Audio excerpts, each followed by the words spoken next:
Hey guys, welcome back to Black, White, and the Grays. My name is Kylie, and welcome to our channel. Well, I got a thing going on here. What's going on here? My overall coming undone. If you see white in my hair, I was painting, and I got some white in my hair. This is a story, I don't know. You ever have moments, you don't even have to be a YouTubing. You don't even have to be putting this out for the world to see, but do you ever have those moments where you just feel like a pressing from the Lord that you just need to tell somebody something? Okay, well this is that. I have been feeling like I need to share this, and it kind of just, well, a couple reasons. Well, mainly I just don't know why, but the first reason is I don't know why, but here's some reasons. I think that this will kind of open the door personally, and for those of you that have been following for a year or so, that I share glimpses into my personal life, a door for a personal relationship, and you guys can share your side of the story.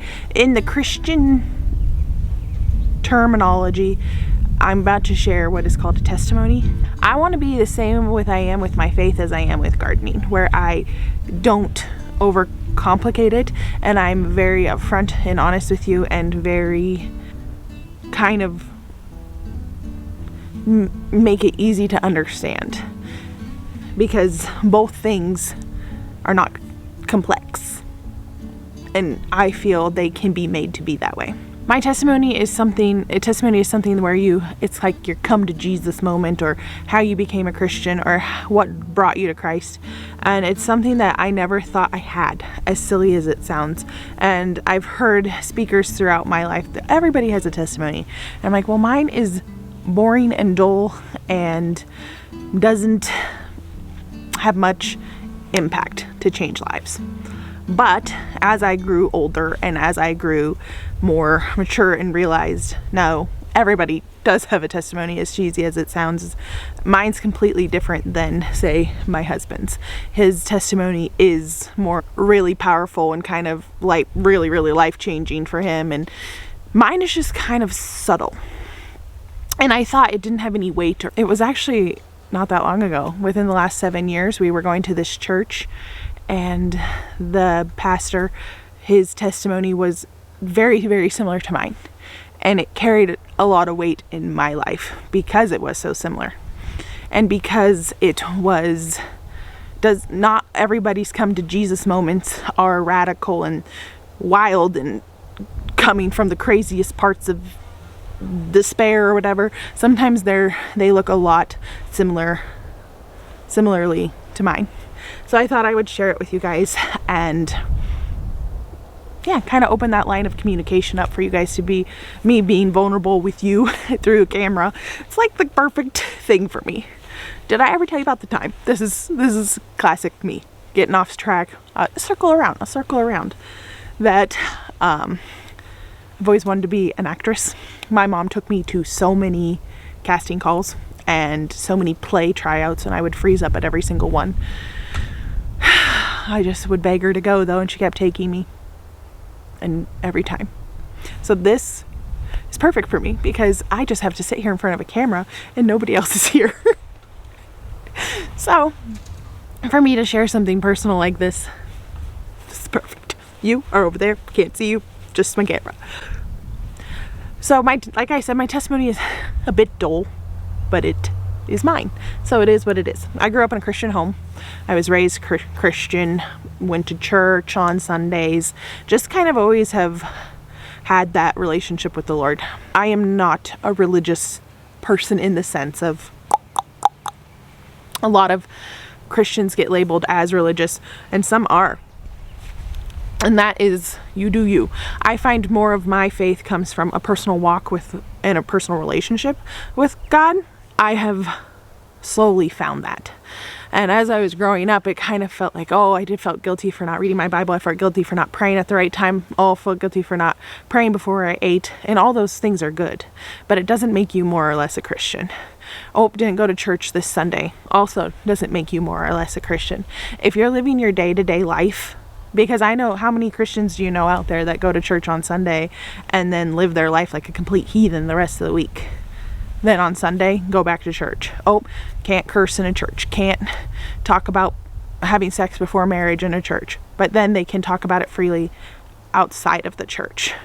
So I want to live my life consistently throughout it.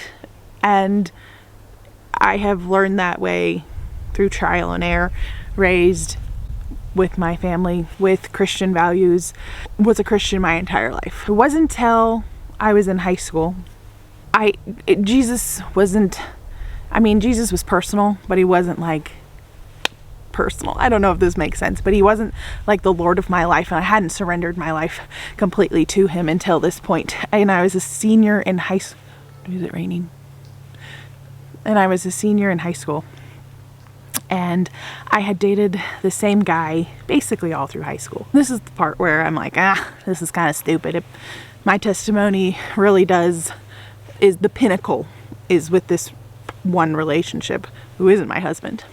And I was a decent volleyball player. I had couple scholarship offers for different universities, and I chose not to go to them because I wanted to go to a college that was closer to him. And it happened to be the same one my sister was going to, and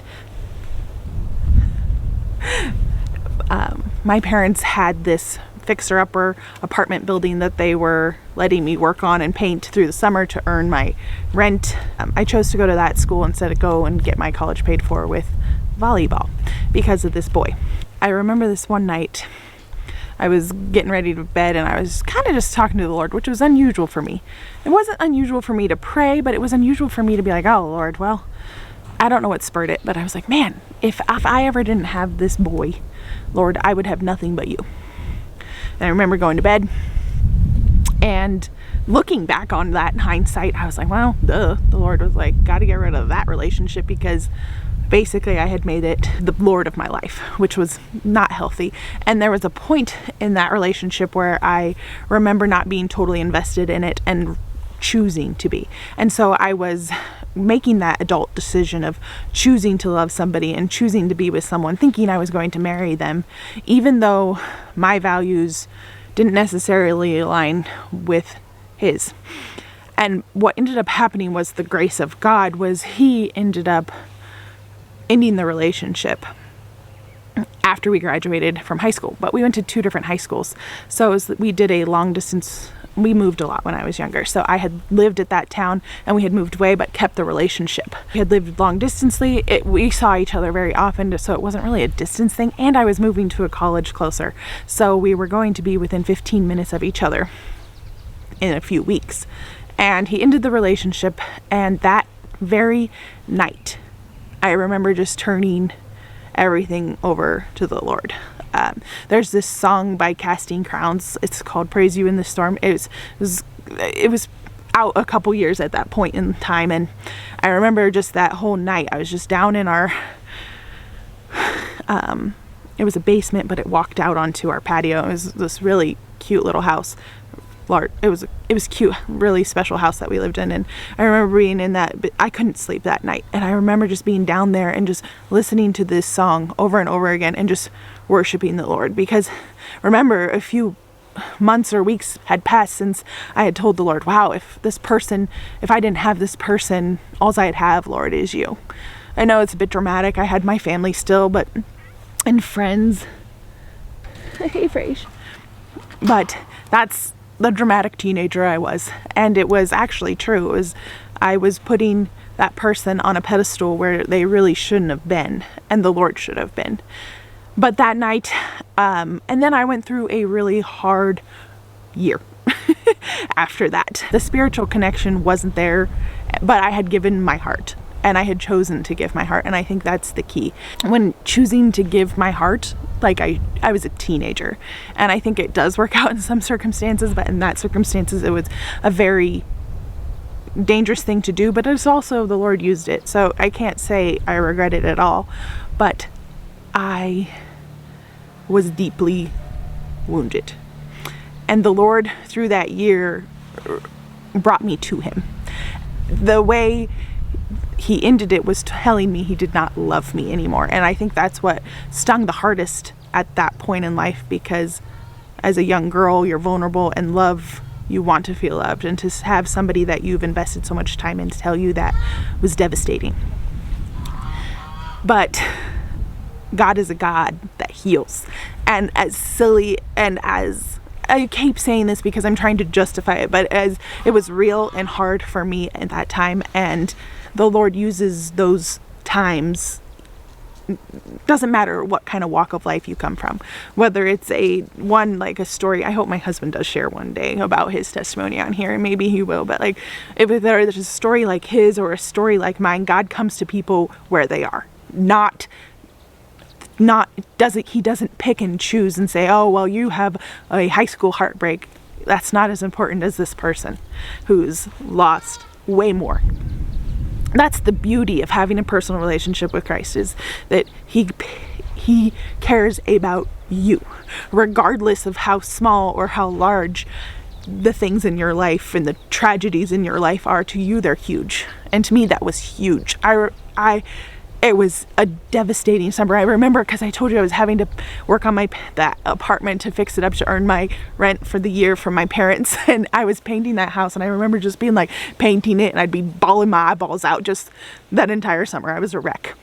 The Lord was not done with me, and he was doing a work in me that summer and that whole year. I ended up going to that same university. My sister was there. I ended up, the house that my parents had an apartment, Erica, she was on a video, and prior to this, she was finishing out her major and needed a place to be, and my parents offered her free board if she would just pay utilities to live with me.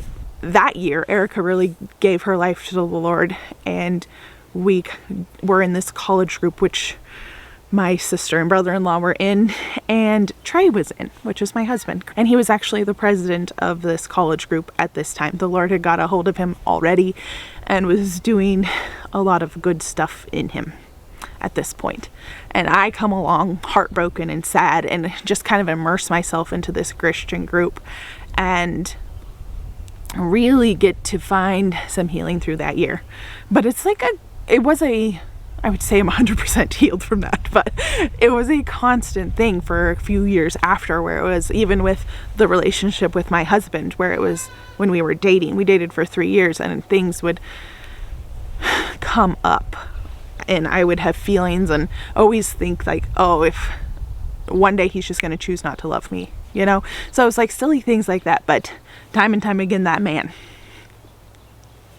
he's a special man, and he always shows me how much he loves me. I'm looking at this entire farm that he just lets me just go wild in my wildest dreams, just lets me get all the animals and get all the plants and grow and grow and grow and grow this magical place.